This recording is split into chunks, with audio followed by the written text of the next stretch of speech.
സ്ഥാനം എന്ന ലക്ഷണമാണ് പഞ്ചമസ്കന്ധത്തിൽ വരുന്നത്. അതിൽ സ്ഥാനം എന്ന് പറഞ്ഞാൽ ഈ പ്രപഞ്ചത്തിൻ്റെ ഘടനയാണ് വർണ്ണിക്കാൻ പോകുന്നത്. വീണ്ടും ശ്രീ ശുകബ്രഹ്മർഷിയും പരീക്ഷിത് മഹാരാജാവും തമ്മിലുള്ള സംവാദമായി മാറി പഞ്ചമസ്കന്ധം മുതൽ.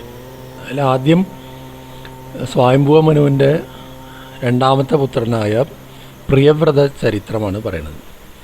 പ്രിയവ്രതൻ ആദ്യം രാജാവിൻ്റെ സ്ഥാനമെല്ലാം ഉപേക്ഷിച്ച് സന്യസിക്കാൻ പോയതും അവിടെ വെച്ച് ബ്രഹ്മാവ് തടഞ്ഞതും ഗൃഹസ്ഥാശ്രമം ഏറ്റെടുക്കാൻ പറഞ്ഞതും വീണ്ടും അങ്ങനെ ഗംഭീരമായ രാജാവാകുന്നതും ഭൂമിയെ 7 ദ്വീപായി സ്പ്ലിറ്റ് ചെയ്യുന്ന കാര്യങ്ങളും അങ്ങനത്തെ കാര്യങ്ങളൊക്കെ പറഞ്ഞ് തിരിച്ച് സന്യസിച്ച് മുക്തി നേടിയെന്നും പറഞ്ഞ ആദ്യത്തെ അധ്യായം.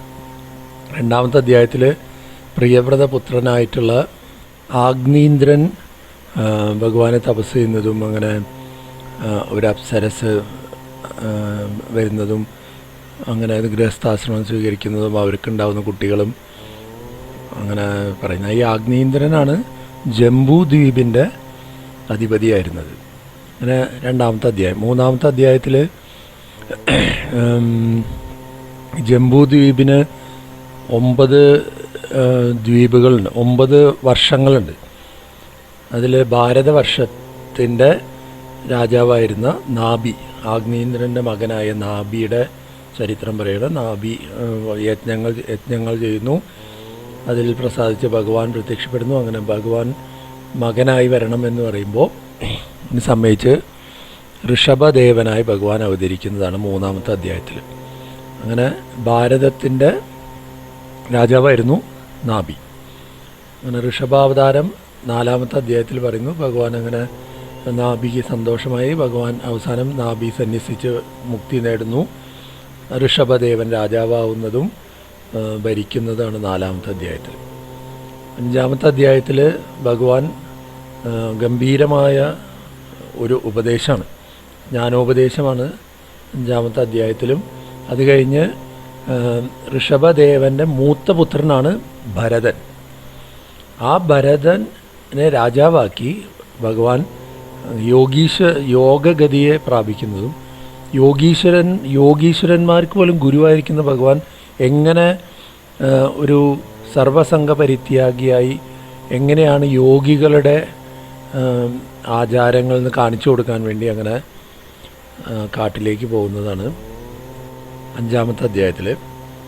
ആറാമത്തെ അധ്യായത്തിൽ ഭഗവാൻ അങ്ങനെ സഞ്ചരിച്ച് ഇങ്ങനെ നമ്മുടെ ദക്ഷിണ ഭാരതത്തിലെ കുടജാദ്രിയിൽ വരുന്നതും അവിടെ വെച്ച് വനത്തിൽ അഗ്നിയിൽ വെച്ച് ശരീരം ഉപേക്ഷിച്ച് ഭഗവാൻ പൂർവ്വരൂപം ഭഗവത് സ്ഥാനത്തിനെ പ്രാപിക്കുന്നതും. ഇതിൻ്റെ അവസാനം ഒരു ഗംഭീര ശ്ലോകമുണ്ട് ആ ചരിത്രം സമർപ്പിക്കുന്ന സ്ഥലത്ത്. ഭഗവാൻ മുകുന്ദോ മുക്തിം ദദാതി കർഹിതിൽ സ്മ ന ഭക്തിയോഗം എന്നാണ്. ഈ മുകുന്ദൻ, അതായത് മുകുന്ദൻ എന്ന വാക്കിനർത്ഥം തന്നെ മുക്തിയെ കൊടുക്കുന്നവൻ, മുക്തിം ദദാതി എന്നാണ്. വളരെ ലാവിഷായിട്ട് മുക്തിയെ കൊടുക്കുന്നത്. പക്ഷെ വളരെ ബുദ്ധിമുട്ടാണിത് ഭക്തിയോഗം കിട്ടാൻ എന്ന് പറയുന്നൊരു ശ്ലോകമുണ്ട്. അങ്ങനെ ആറാമത്തെ അധ്യായത്തിൻ്റെ അവസാനം. അത് കഴിഞ്ഞ് ഏഴാമത്തെ അധ്യായത്തിൽ ഈ ഭരതൻ രാജാവാകുന്നു. ഈ ഭരത ചക്രവർത്തിയുടെ പേരിലാണ് ഭാരതം എന്നുള്ള പേര് വരുന്നത്.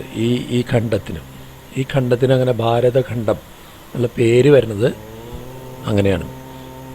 അതിന് മുൻപ് അജനാഭം എന്നായിരുന്നു. അങ്ങനെ ഭാരതഖണ്ഡം എന്നുള്ള പേരിൽ അറിയപ്പെട്ടു. അദ്ദേഹം വളരെ ഫേമസ് ആയ ചക്രവർത്തിയായി. സദ്ധർമ്മങ്ങളൊക്കെ അനുഷ്ഠിച്ചു. യജ്ഞങ്ങളിലൂടെ ഭഗവാനെ സ്വന്തമായ കാമം എല്ലാം ആചരിച്ചു വരുമ്പോഴും, ഗൃഹസ്ഥധർമ്മം ആചരിച്ചു വരുമ്പോഴും യജ്ഞത്തിലൂടെ ഭഗവാനെ ആരാധിച്ചു വന്ന കാര്യങ്ങളൊക്കെ പറയുന്നുണ്ട്. അവസാനം പുത്രന്മാർക്ക് രാജ്യം കൊടുത്ത് സന്യസിച്ചു പോകണം. അങ്ങനെ അദ്ദേഹം പോകുന്നത് പുലഹാശ്രമം എന്ന പേരുള്ള, അതായത് ചക്രനദി, ഗണ്ഡകി നദിയുടെ തീരത്തുള്ള പുലഹാശ്രമം എന്ന സ്ഥലത്താണ്. അവിടെയാണ് അത്ര ഈ സാളഗ്രാമം കിട്ടുക. അങ്ങനെ ആ ആശ്രമത്തിലാണ് അദ്ദേഹം തപസ് ചെയ്യാൻ പോയി എന്ന് ഏഴാമത്തെ അധ്യായത്തിൽ പറയുന്നു. എട്ടാമത്തെ അധ്യായത്തിൽ ആ തപസ്സിലങ്ങനെ കാട്ടിലങ്ങനെ കഴിയണ സമയത്ത് ഒരു മാൻകുട്ടി അമ്മയുടെ ഗർഭത്തിൽ നിന്നിങ്ങനെ വീഴലും അമ്മ ഒരു സിംഹത്തിൻ്റെ ശബ്ദം കേട്ട് പേടിച്ചങ്ങനെ വെള്ളത്തിൽ വീണ് മരിക്കുകയാണ്. ആ മാൻകുട്ടി ആരുമില്ല എന്ന് കാണുമ്പോൾ അദ്ദേഹം എടുത്ത് വളർത്തുന്നു. പിന്നെ ആ മാൻകുട്ടീനെ വളർത്തിക്കൊണ്ടുവരുന്നതിൽ ഈ പിന്നെ ശ്രദ്ധ കുറേശ്ശെ അവിടെ സംഘം വന്നു തുടങ്ങി. തപസ്സിലൊക്കെ ഇളക്കം തട്ടി തുടങ്ങി. എൻ്റെ എന്നൊരു വിചാരമൊക്കെ വന്നു തുടങ്ങി. അങ്ങനെ അവസാനം തപസ്സിനൊക്കെ ഭംഗം വന്ന് മാൻകുട്ടിയെ വിചാരിച്ചുകൊണ്ട് ആ ശരീരം ഉപേക്ഷിക്കുകയാണ്. അപ്പോൾ എന്തായി ചിന്തിച്ചുകൊണ്ട് മരിക്കുന്നു അതായി തീരും എന്നുള്ള നിയമപ്രകാരം ഒരു മാനായി ജനിക്കുക എന്നതാണ് പറയണത്. എന്നിട്ട് അവിടെ വെച്ചിട്ട് പക്ഷേ ഭഗവാന്റെ അനുഗ്രഹം ഉള്ളതുകൊണ്ട് ആ തപസ്സിൻ്റെ ശക്തി കൊണ്ട് പൂർവ്വജന്മ സ്മൃതി മുഴുവൻ ഉണ്ടായിരുന്നതാണ്. സാധാരണ പ്രാരബ്ധത്തിൽ എടുക്കുന്ന ശരീരവും പഴയ ജന്മങ്ങളൊന്നും ഓർമ്മയുണ്ടാവില്ല താൽക്കാലികമായിട്ട്. പക്ഷേ ഭഗവാന്റെ കാരുണ്യം കൊണ്ട് പഴയ ജന്മങ്ങളും എല്ലാം ഓർമ്മയുണ്ടായിരുന്നു ആ മാൻകുട്ടിയായിരിക്കുമ്പോൾ തന്നെ. അപ്പോൾ സങ്കടമായി അത് കഴിഞ്ഞ് വെറും ഉണങ്ങിയ ഇല മാത്രം ഭക്ഷിച്ച് വീണ്ടും സംഘം വരാതിരിക്കാൻ വേണ്ടി വീണ്ടും ഈ ആശ്രമത്തിലേക്ക് തേടി വന്നു. അവിടെ അങ്ങനെ കഴിഞ്ഞ് പ്രാരബ്ധം കഴിയാറായി കഴിഞ്ഞു എന്ന് കാണുമ്പോൾ ശരീരം നദിയിൽ ഉപേക്ഷിച്ച് ഒരു ബ്രാഹ്മണനായി ജനിക്കുന്നതാണ് വരെയാണ് 8-ാമത്തെ അധ്യായം. 9-ാമത്തെ അധ്യായത്തിൽ ആ ബ്രാഹ്മണ ജന്മം ജനിച്ച വഴിക്ക് ജനിക്കുമ്പോൾ അദ്ദേഹം യാതൊരു തരത്തിലും ഇല്ലാതെയാണ് ജനിക്കണം. ഒന്നിനോടും ബന്ധമില്ല.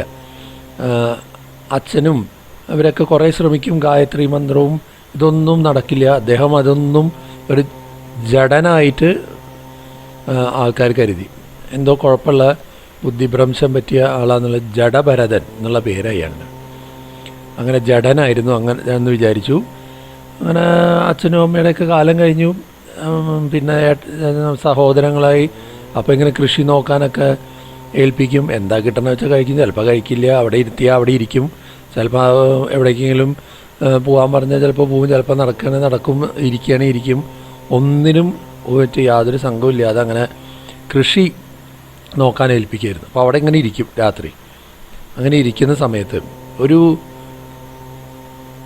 അവിടെ ഒരു ശൂദ്രപ്രമാണി ഒരു ആഭിചാരം ചെയ്ത് മനുഷ്യബലി നടത്തിയിരുന്ന ഒരാളുണ്ടായിരുന്നു. അതിന് കൊല്ലാൻ വേണ്ടി വെച്ചിരുന്ന ആ പശു, അതായത് ആ മനുഷ്യൻ അവിടുന്ന് രക്ഷപ്പെടുകയാണ്. അപ്പോൾ അതിൻ്റെ പിന്നാലെ വന്ന ആൾക്കാർ ആളെ കിട്ടാതെ ഇപ്പം നോക്കുമ്പോൾ ഈ ജഡഭരതൻ ഇങ്ങനെ ഇരിക്കണതാണ്. കാണുമ്പോൾ നല്ല ലക്ഷണമുണ്ട്. അപ്പോൾ അദ്ദേഹത്തിനെ പിടിച്ചുകൊണ്ട് പോകും. അപ്പോൾ വരാൻ പറഞ്ഞപ്പോൾ അദ്ദേഹം കൂടെ പോയി. അദ്ദേഹത്തിന് യാതൊന്നുമില്ല, അങ്ങനെ കൂടെ പോയി. അവിടെ ചെന്ന് സ്നാനമൊക്കെ കഴിച്ച് അങ്ങനെ ഭക്ഷണമൊക്കെ കൊടുത്ത് ഭദ്രകാളിയുടെ മുന്നിൽ കൊണ്ടിരുത്തി. മാലയെക്കെട്ട് ശിരസ് അറക്കാൻ വേണ്ടി അങ്ങനെ മുന്നിൽ കൊണ്ട് ബലി കൊടുക്കാൻ വേണ്ടി അങ്ങനെ കൊണ്ടിരുത്തി. അദ്ദേഹം അതിതേജസ്വിയായിട്ട് ഇരിക്കുകയാണ്. അങ്ങനെ ബ്രഹ്മസ്ഥിതിയിൽ അങ്ങനെ ഇരിക്കുകയാണ്. ആ ബ്രഹ്മചൈതന്യം സഹിക്കാൻ വയ്യാതെ എന്നാണ്. ദന്തഹ്യമാനേന വപുഷ എന്നാണ്. ആ ശരീരം ചുട്ടുപൊള്ളാൻ തുടങ്ങിയതാണ് ഭദ്രകാളിക്ക്. അങ്ങനെ ആ വിഗ്രഹത്തിൽ നിന്ന് ഭദ്രകാളിയും പാർഷദഗണങ്ങളും പ്രത്യക്ഷപ്പെട്ടുവെന്നും ഇവരുടെ തന്നെ വാളും ഇതെല്ലാം വാങ്ങി അവരുടെ തന്നെ എല്ലാവരെയും ശിരസ് തലയൊക്കെ മുറിച്ച് കന്തൂക ലീലയാന്നാണ്. കന്തൂക എന്ന് പറഞ്ഞാൽ പന്ത് കളിച്ചു എന്നാണ് ശിരസ് കൊണ്ട്. അങ്ങനെ അത്യുഷ്ണമായത് രക്തം വരുന്നതും അതെല്ലാം കുടിച്ച് ആകെ ഭീകരമായ അന്തരീക്ഷത്തിൽ അവരെല്ലാവരെയും നശിപ്പിച്ചിട്ട് ഭദ്രകാളി ദേവിയും ഗണങ്ങളും തിരിച്ചു പോകണം. ഇദ്ദേഹത്തിന് യാതൊരു ഇളക്കുമില്ല. അത് കഴിഞ്ഞ് അദ്ദേഹം അവിടുന്ന് പോരുന്നതാണ് 9-ാമത്തെ അധ്യായത്തിൽ. ഇവിടെയാണ് സാധാരണ സപ്താഹം വായിക്കുമ്പോൾ 2-ാമത്തെ ദിവസം അവസാനിക്കുന്ന സ്ഥലം. 9-ാമത്തെ അധ്യായം പഞ്ചമസ്കന്ധത്തിൽ. 10-ാമത്തെ അധ്യായത്തിൽ ഇദ്ദേഹം അവിടുന്ന് ഇങ്ങനെ പോകുന്നു. എവിടെയെങ്കിലുമൊക്കെ ഇങ്ങനെ ഇരിക്കുമ്പോൾ രഘുഗണൻ എന്നൊരു രാജാവ് ഇങ്ങനെ പല്ലക്കും ചുമന്നുകൊണ്ട് ഇങ്ങനെ വരുന്ന സമയത്ത് പല്ലക്ക് ചുമന്നിരുന്ന ഏതൊരാൾക്ക് എന്തോ കുഴപ്പം പറ്റിയപ്പോൾ അദ്ദേഹത്തിന് പിടിക്കാൻ ആളില്ല എന്നുള്ളപ്പോൾ ഈ ജഡഭരതൻ അങ്ങനെ ഇരിക്കണുണ്ട്. അപ്പോൾ നല്ല പുഷ്ടിയുള്ള ശരീരം കണ്ടപ്പോൾ പറഞ്ഞു പല്ലക്ക് ചുമക്കാൻ പറഞ്ഞു. അദ്ദേഹം പല്ലക്ക് ചുമക്കാൻ തുടങ്ങി. പക്ഷേ ഇദ്ദേഹം ഇടയ്ക്കിടയ്ക്ക് സമാധിയിലും അങ്ങനെ നിശ്ചലമാവും. അപ്പം അങ്ങനെ പല്ലക്കിൻ്റെ ഗതി ആകെ അവതാളത്തിലായി. കിടന്നിങ്ങനെ അങ്ങോട്ടും ഇങ്ങോട്ടും വീഴാൻ പോവുക, അങ്ങനെ ഇങ്ങനെയൊക്കെ ആയപ്പോൾ ആകെ ദേഷ്യപ്പെട്ട് കുറേ പറയുമ്പോൾ ഈ ജഡഭരതൻ തിരിച്ച് ബ്രഹ്മതത്വം പ്രകാശിപ്പിക്കുന്നുണ്ട് അവിടെ. അത് കേട്ട് ആകെ ഷോക്ക്ഡായ രാജാവ് വേഗം കാൽക്കൽ വീണ് നമസ്കരിച്ച് മാപ്പ് പറയുന്നു. ഇതാണ് 10ാമത്തെ അധ്യായം. 11ാമത്തെ അധ്യായത്തിൽ ജ്ഞാനോപദേശം കൊടുക്കുകയാണ്. 11ഉം 12ലും ഭഗവത് മഹത്വം പറഞ്ഞു കൊടുക്കുകയാണ്. 13ാമത്തെ അധ്യായത്തിൽ ഈ സംസാരം ഒരു കാടായിട്ട് ചിത്രീകരിച്ചു കൊടുക്കുകയാണ്. അതിലോരോ ഓരോ കാര്യങ്ങളും എന്തൊക്കെയാണെന്നൊക്കെ പറഞ്ഞ് വിശദീകരിച്ചു കൊടുത്ത് അങ്ങനെ നമസ്കരിച്ച് രഘുഗണൻ സദ്ഗതിയെ പ്രാപിക്കുകയാണ് 13ാമത്തെ അധ്യായത്തിൽ. 14ാമത്തെ അധ്യായത്തിൽ പരീക്ഷിത്ത് മഹാരാജാവ് ചോദിക്കുകയാണ്. ഇപ്പോൾ ശ്രീശുഖ ബ്രഹ്മർഷിയാണ് പറഞ്ഞുകൊണ്ടിരിക്കുന്നത്. പരീക്ഷിത്ത് മഹാരാജാവ് ചോദിക്കുകയാണ്, ഈ സംസാരമാകുന്ന കാട് ഒന്ന് വിശദീകരിച്ച് തരണം, എല്ലാ എലമെൻസും കൃത്യമായിട്ട് എന്താണ് അവിടെ അർത്ഥം സൂചിപ്പിച്ചിരുന്നത്.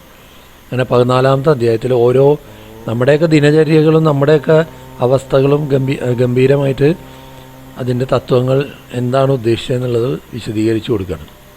15ാമത്തെ അധ്യായത്തിൽ ഭരതൻ്റെ മറ്റുള്ള വംശത്തിൽ കാര്യങ്ങളൊക്കെ പറഞ്ഞ് അവസാനിപ്പിക്കുകയാണ് 15ാമത്തെ അധ്യായം.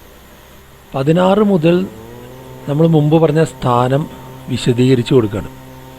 അപ്പം ഭഗവാന്റെ ഈ സ്ഥൂല രൂപമായിരിക്കുന്ന പ്രപഞ്ചത്തിൻ്റെ ഘടന പറഞ്ഞു തരണമെന്ന് പറയുമ്പോൾ 16ാമത്തെ അധ്യായത്തിൽ ഭൂമിയുടെ ഒരു പുഷ്കരപത്രം എന്നൊക്കെ പറഞ്ഞ് താമരേതൾ പോലെ ഭൂമണ്ഡലത്തിൻ്റെ സ്ഥിതിയും മഹാമേരുവിൻ്റെ സ്ഥിതിയും അതിലെ പർവ്വതങ്ങളും അങ്ങനത്തെ ചില ഫീച്ചേഴ്സൊക്കെ പറഞ്ഞു കൊടുക്കുകയാണ് 16ാമത്തെ അധ്യായത്തിൽ. 17ാമത്തെ അധ്യായത്തിൽ ഗംഗാദേവിയുടെ ധ്രുവസ്ഥാനത്തിൽ നിന്നും അങ്ങനെ കടന്ന് ഗംഗയുടെ പതനം ബ്രഹ്മലോകത്ത് വരുന്നതും അങ്ങനെ വീണ്ടും താഴേക്ക് മഹാമേരുവിൽ കൂടെ വരുന്നതും ഗംഗാദേവി 4ആയി തിരിയുന്നതും ഭാരതത്തിലൂടെ ഒഴുകുന്നതും അങ്ങനത്തെ കാര്യങ്ങൾ പറഞ്ഞ് 9 വർഷങ്ങളെ ഇനി പറയാൻ പോവാണ്. അതായത് ജംബൂ ദ്വീപ്, ഭൂമി 7 ദ്വീപാണ് ഇത്ര. 7 ദ്വീപും അതിനിടയിൽ 7 സാഗരങ്ങളും ഉണ്ടെന്നാണ്. അപ്പോൾ അതിൽ നടുവിലത്തെ ഭാഗമാണ് ജംബൂ ദ്വീപ്. അതിൻ്റെ നേരെ നടുവിലാണ് ഈ മഹാമേരുവിൻ്റെ സ്ഥിതി. അതിൽ ഈ ജംബൂ ദ്വീപിൽ 9 വർഷങ്ങളുണ്ട്. വർഷം എന്ന് പറഞ്ഞാൽ സെക്ഷൻസ് എന്ന് വേണമെങ്കിൽ പറയാം, ഓരോ സെക്ഷൻസ്. അപ്പോൾ 9 സെക്ഷൻസായി ഡിവൈഡ് ചെയ്തിട്ടുണ്ട്. അങ്ങനെ ആദ്യത്തെ സെക്ഷനായിട്ടുള്ള ഇളാവൃതം എന്ന് പറഞ്ഞാൽ ജംബൂദ്വീപ് നിൽക്കുന്നത് ആ ഇളാവൃതത്തിലാണ്. ആ നടുവിൽ ആ ഇളാവൃതത്തിൽ ആരാണ് അവിടെ ഉപാസനാമൂർത്തി, ആരാണ് ഉപാസിക്കുന്നത് പറയണം. അപ്പോൾ ഇളാവൃതത്തിൽ സംഘർഷണമൂർത്തിയെ സാക്ഷാൽ രുദ്രനാണ്, മഹാദേവനാണ് ഉപാസിക്കുന്നത്. അപ്പോൾ ഭഗവാൻ ജപിക്കുന്ന മന്ത്രവും സ്തുതിയൊക്കെ പറയുന്നുണ്ട്. അങ്ങനെയാണ് 17ാമത്തെ അധ്യായം അവസാനിക്കുന്നത്. 18ാമത്തെ അധ്യായത്തിൽ മറ്റ് 6 വർഷങ്ങളും 6 സെക്ഷൻസ്, അതിൽ ആരൊക്കെയാണ്, എവിടെയൊക്കെയാണ്, ആരൊക്കെയാണ് ഉപാസനാമൂർത്തി, ആരൊക്കെയാണ് ഉപാസിക്കുന്നത് എന്നുള്ള സ്ഥാനം പറഞ്ഞു പോകുന്നുണ്ട്. 6 പേരൊക്കെ വിശദീകരിച്ച് പോകുന്നുണ്ട് 18-ൽ. 19ാമത്തെ അധ്യായത്തിൽ കിംപുരുഷ വർഷത്തിൽ ഹനുമാൻ ശ്രീരാമമൂർത്തിയെ ഉപാസിക്കുന്നുവെന്നും ഭാരതവർഷത്തിൽ നരനാരായണ മഹർഷിമാരെ ശ്രീനാരദ മഹർഷി ഉപാസിക്കുന്നു എന്നും പറഞ്ഞ് ഭാരതത്തിൻ്റെ മഹത്വം പറഞ്ഞ് അങ്ങനെ അവസാനിപ്പിക്കുകയാണ് 19 അധ്യായം. ഇപ്പോൾ ജംബൂ ദ്വീപാണ് ഇവിടെ ഈ ഒരു 2 അധ്യായത്തിൽ വർണ്ണിച്ചത്. ഒരു ഏകദേശം ഐഡിയയിൽ വർണ്ണിച്ചത് 19ാമത്തെ അധ്യായത്തിൽ. 20ാമത്തെ അധ്യായത്തിൽ ബാക്കിയുള്ള 6 ദ്വീപുകളും 7 ദ്വീപുണ്ടെന്ന് പറഞ്ഞല്ലോ, അതിൽ നടുവിലത്തെയാണ് ജംബൂ ദ്വീപ്. ബാക്കി 6 ദ്വീപും സമുദ്രങ്ങളും ഏകദേശം ഒന്ന് ചുരുക്കി അങ്ങനെ വർണ്ണിച്ചു പോകുന്നുണ്ട്. പിന്നെ അതിന് പുറത്താണ് ഇത്ര ലോകാലോകം, അലോകം എന്ന് പറയുന്നത്, തിരിക്കുന്ന ഒരു പർവ്വതമുണ്ടെന്നും അതിൻ്റെ അപ്പുറത്തേക്ക് അലോകഗതിയാണെന്നും അങ്ങോട്ട് കടന്നാൽ പിന്നെ ഇങ്ങോട്ട് തിരിച്ച് വരേണ്ടതില്ല എന്നും അങ്ങനെയൊക്കെ പറഞ്ഞ് അവസാനിപ്പിക്കുകയാണ് 20ാമത്തെ അധ്യായത്തിൽ. 21-ാമത്തെ അധ്യായം മുതൽ അന്തരീക്ഷ ലോകം വർണ്ണിക്കാൻ പോവാണ്. അപ്പോൾ അതിൽ സൂര്യൻ്റെ ഗതി, സൂര്യചന്ദ്രന്മാരുടെ ഗതി പറയുന്നുണ്ട് 21-ാമത്തെ അധ്യായത്തിൽ. പിന്നെ 22-ാമത്തെ അധ്യായത്തിൽ നക്ഷത്രങ്ങളും ഗ്രഹങ്ങളും സപ്തർഷി മണ്ഡലവും ഒക്കെ പറയുന്നുണ്ട് 22-ൽ. 23-ാമത്തെ അധ്യായത്തിൽ ധ്രുവസ്ഥാനം, പിന്നെ ഭഗവാന്റെ ശിശുമാര സ്വരൂപം, അതായത് ഈ ജ്യോതിർഗണങ്ങളെ മുഴുവൻ ഉൾക്കൊണ്ട് നിൽക്കുന്ന ഭഗവാന്റെ ശിശുമാര സ്വരൂപമാണ് 23-ാമത്തെ അധ്യായത്തിൽ. 24-ാമത്തെ അധ്യായത്തിൽ താഴേക്കുള്ള ഭൂമണ്ഡലത്തിന് താഴേക്കുള്ള 7 ലോകങ്ങൾ പറയുന്നുണ്ട്. അതലം, വിതലം, സുതലം, തലാതലം, മഹാതലം, രസാതലം, പാതാളം അങ്ങനെ പറഞ്ഞു പോകുന്ന 7 ലോകങ്ങൾ താഴേക്ക് പറയുന്നുണ്ട്. അതിലൊന്നാണ് സുതലം. ആ സുതലത്തിന് പ്രത്യേകമായി എടുത്ത് പറയുന്നുണ്ട് അവിടെ മഹാബലി ഇരിക്കുന്നുണ്ടെന്നും മഹാബലിയുടെ ചരിത്രം ഒന്ന് സൂചിപ്പിച്ച് പോകുന്നുണ്ട്. പിന്നെ താഴേക്കുള്ള പാതാളം, അങ്ങനെ എല്ലാം വർണ്ണിച്ച് പോകുന്നുണ്ട് 24-ാമത്തെ അധ്യായത്തിൽ. 25-ാമത്തെ അധ്യായത്തിൽ പാതാളത്തിന് താഴെ ഈ പ്രപഞ്ചത്തിനെ മുഴുവൻ താങ്ങി നിൽക്കുന്ന സംഘർഷണ മൂർത്തിയെ വർണ്ണിക്കുന്നുണ്ട്. ശ്രീനാരദ മഹർഷിയൊക്കെ സ്തുതിക്കുന്നതും പറഞ്ഞ് 25-ാമത്തെ അധ്യായം അവസാനിക്കുകയാണ്. അപ്പോൾ 26-ാമത്തെ അധ്യായം തുടങ്ങുമ്പോൾ പരീക്ഷിത് മഹാരാജാവ് ചോദിക്കുകയാണ്, അപ്പോൾ നരകം എവിടെയാണ് എന്ന് ചോദിക്കുകയാണ്. ഇതിനൊക്കെ പുറത്താണോ നരകം, എവിടെയാണ് പറഞ്ഞില്ലല്ലോ എന്ന് ചോദിക്കുമ്പോൾ നരകവർണ്ണനയാണ്. 28 തരവും മറ്റ് നരകങ്ങൾ വർണ്ണിക്കുന്നുണ്ട്. ഏകദേശം ഓരോന്നിനും എന്തൊക്കെയാണ് കാര്യങ്ങൾ, കാരണങ്ങൾ എന്തൊക്കെയാണ് സംഭവം എന്നുള്ളത് വർണ്ണിച്ചു കൊടുക്കുന്നുണ്ട് 26-ാമത്തെ അധ്യായത്തിൽ. അങ്ങനെ പ്രപഞ്ചത്തിൻ്റെ ഘടന അങ്ങനെ അവസാനിപ്പിക്കുകയാണ് സ്ഥാനം എന്നുള്ള 5-മ സ്കന്ധം.